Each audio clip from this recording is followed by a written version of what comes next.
What are we going to see? Well, if nothing else has been made clear in the past week or two, as my crystal ball is completely broken, but I will tell you what I expect to happen and then take it for what it is.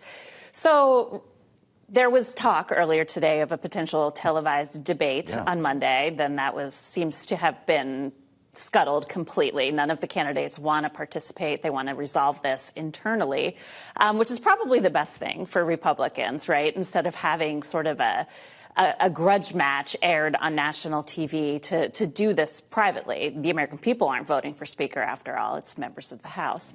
So then Tuesday, we're expecting to have sort of an internal Republican meeting, closed door, where supposedly they're going to come up with a Speaker candidate. I'm not terribly optimistic that that's going to happen on Tuesday. Wednesday is supposed to be the day or the first day of votes. Remember, it took several days and 15 rounds of voting to get Kevin McCarthy elected Speaker. So it could be a very rocky week where there may or may not be a vote on the floor on Wednesday, and it's likely going to spill into the weekend and beyond. Well, let's hear from the president, who spoke today about the jobs report. We're going to get to jobs, but he was, of course, asked about this. Didn't know if he'd take a swing at an answer. President Biden on how he might work with a future Republican Speaker. Here's what he said. Whomever the House Speaker is, I'm going to try to work with. They control half the Congress, and I'm going to try to work with them. There's some people I imagine it's going to be easier to work with than others, but whoever the Speaker is, I'll try to work with.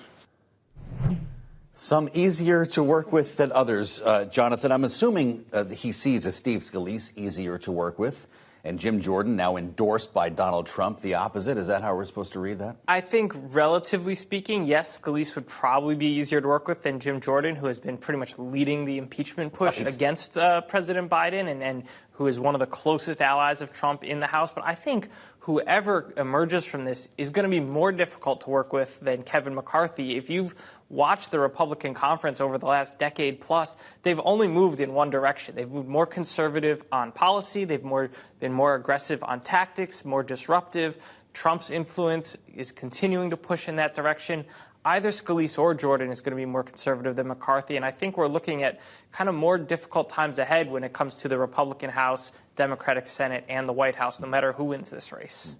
I was really struck, Jonathan, in the last 24 hours by a letter that 45 Republican members of Congress wrote about the motion to vacate. They essentially said they were embarrassed by what has happened this past week and that they don't want these same 8 individuals who had the power to oust Kevin McCarthy to have the power to dictate essentially how the House is governed going forward.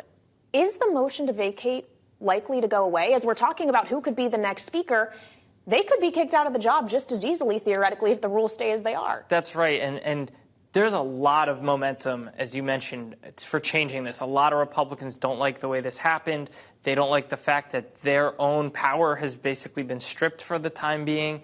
The challenge is that we've seen the entire time. Republicans have a very slim majority. To change the rules of the House, you need a majority vote. So a small faction of Republicans who oppose the change could block this change still unless some Democrats agree to go along with it. There is some hint that some Democrats might go along with it in the name of good governance, in the idea that the House should not be allowed to just grind to a halt like this. But it probably will take some Democrats going along with it because the hard right people, they like what they just did, and they're not going to want to give that power up. We have to talk about the Trump factor here. Byron Donalds was on around this time yesterday talking about how Donald Trump might be here Tuesday to address the caucus. That was before we knew he would make an endorsement, though. Was it a choice between one of those two, either come here and get involved, put your name on the line, or endorse from afar? Is he actually going to be part of this process? We have not heard today, and it's Donald Trump, so he may be making a last-minute decision here.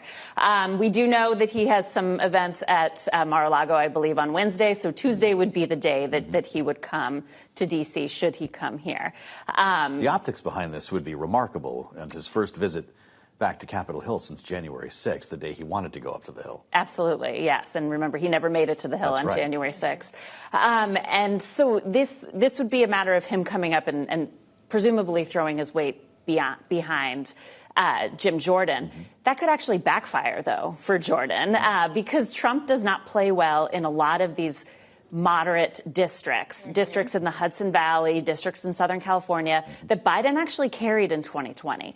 So Trump coming up and endorsing the man who is leading the impeachment inquiry against the president that they voted for makes it even harder for folks like Mike Lawler and Mark Molinaro. And Hakeem Jeffries, the Democratic leader, was essentially calling out those very same moderate Republicans you're referring to. He tweeted, or X posted, I should say, will the so-called moderate Republicans from New York sheepishly do the same, talking about Trump endorsing an extreme candidate. Just quickly here, because we all have been captivated by what's happened on Capitol Hill in the last week, I also have to note that we had a pretty explosive jobs report today, 336,000 added in the month of September. We saw President Biden, Jonathan, trying to flex that as Bidenomics in action.